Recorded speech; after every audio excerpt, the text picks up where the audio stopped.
एक ऐसा मंदिर जिसका सौंदर्य नायाब है, स्थापत्य और आध्यात्म का मेलजोल यहाँ आप महसूस कर सकेंगे।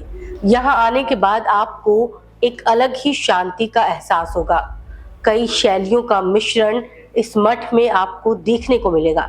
जी हाँ, आज हम बात कर रहे हैं बेलूर मठ की, जिसके संस्थापक थे स्वामी विवेकानंद।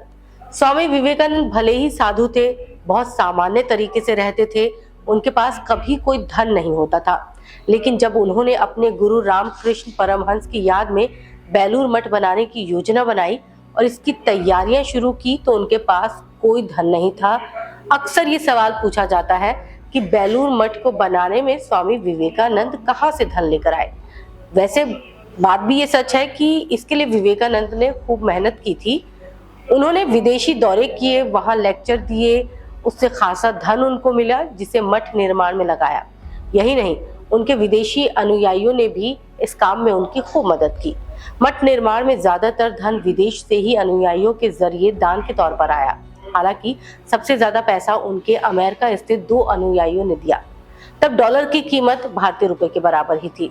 विवेकानंद ने 1 मई 1897 में रामकृष्ण मिशन की स्थापना की। जनवरी 1898 में स्वामी विवेकानंद को गंगा के किनारे एक बड़ी जमीन मिली। यहाँ पर बेलूर मठ बना, जिसमें मंदिर भी है और मठ भी है।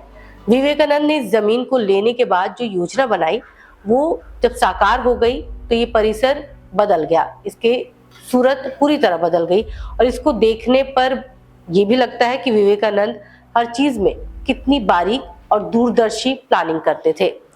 दरअसल ये पूरी जमीन कोलकाता के एक धनी शख्स नीलांबर मुखर्जी की थी, जिसमें रामकृष्ण मठ ट्रांसफर होकर आया था, जिसे नीलांबर ने विवेकानंद को दे दिया।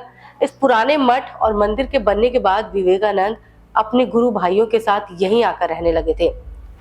यहीं 4 जुलाई 1902 में उन्होंने प्राण भी त्याग दिए। उनके निधन के बाद जब बेलूर मठ का मुख्य मंदिर बनाने की योजना बनाई गई तो इसकी 1935 में 6 लाख रुपए आकी गई थी कीमत, लेकिन जब ये 1938 में बनकर तैयार हुआ तो इस पर 8 लाख रुपए का खर्च हो चुका था। इसका तकरीबन सारे खर्च अमेरिका के 2 अनुयायियों ने उठाया था। बेलूर मठ भारत के पश्चिम बंगाल में हुगली नदी के पश्चिमी तट पर स्थित है। ये रामकृष्ण मिशन और रामकृष्ण मठ का मुख्यालय भी है। इस मठ के भवनों की वास्तु में हिंदू, ईसाई और इस्लामी तत्वों का सम्मिश्रण है, जो धर्मों की एकता का प्रतीक है। इसकी स्थापना 1887 में स्वामी विवेकानंद ने की थी। 40 एकड़ भूमि पर स्थित इस मठ के मुख्य प्रांगण में यानी परिसर में स्वामी रामकृष्ण परमहंस, शारदा देवी, स्वामी विवेकानंद और स्वामी ब्रह्मानंद की समाधियां और मंदिर बने हैं। बाद में यहाँ एक संग्रहालय भी बनाया गया। बेलूर मठ का मुख्य मंदिर चुनार के पत्थर से बना हुआ है। मंदिर का ऊंचा प्रवेश द्वार दक्षिण भारतीय गोपुरम की तरह है। दोनों तरफ के स्तंभ बौद्ध स्थापत्य शैली का प्रतिनिधित्व करते हैं। राजपूत मुगल शैली में बने शीर्ष पर 3 गुंबद गांव में बने घरों की छत की तरह लगते हैं। इस मठ का जो प्रवेश द्वार है वो हिंदुओं की वास्तुकला और अजंता मंदिर की शैली के अनुसार बनाया गया है। इस द्वार की सुंदरता और भव्यता बहुत ही सुंदर लगती है। मठ ऊपर की तरफ से भगवान शिव के लिंग जैसा दिखता है। गर्भगृह का सामूहिक हॉल और नट मंदिर दिखने में चर्च जैसा लगता है। मंदिर में बनी बीम तमिलनाडु के मीनाक्षी मंदिर की तरह ही है। खंभों पर विस्तृत डिजाइन उड़ीसा शैली की तरह बनाया गया है। नट मंदिर और खिड़कियों का निर्माण फतेहपुर सीकरी की मुगल वास्तुकला से मेल खाती है। इस मठ के गर्भगृह के चारों ओर जो परिक्रमा करने वाला पथ है वो बौद्ध और ईसाई चर्चों की तरह बनाया गया है।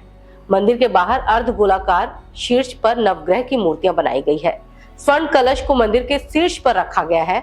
अन्य गुंबदों की वास्तुकला इस्लामी, राजपूत, बंगाल, टेराकोटा और लिंगराज मंदिर शैलियों की एक छाया दिखाती है। मंदिर के पूर्व और पश्चिम दोनों ओर के प्रवेश द्वार ग्वालियर किले में स्थित मन मंदिर प्रवेश द्वार की तरह है। सफलता और शक्ति का प्रतिनिधित्व करने वाले गणेश और हनुमान की आकृतियां उनके ऊपर बनाई गई है। तो अगर आप सौंदर्य का संगम देखना चाहते हैं तो आपको बेलूर मठ अवश्य जाना चाहिए, क्योंकि यहाँ पर तमाम सुंदरता के पैमाने जो हैं वो आपको देखने को मिल जाएंगे। और ये मंदिर, ये मठ जो है, ये विशेष तौर पर जो है अनेकता में एकता जो है उसको दर्शाती है।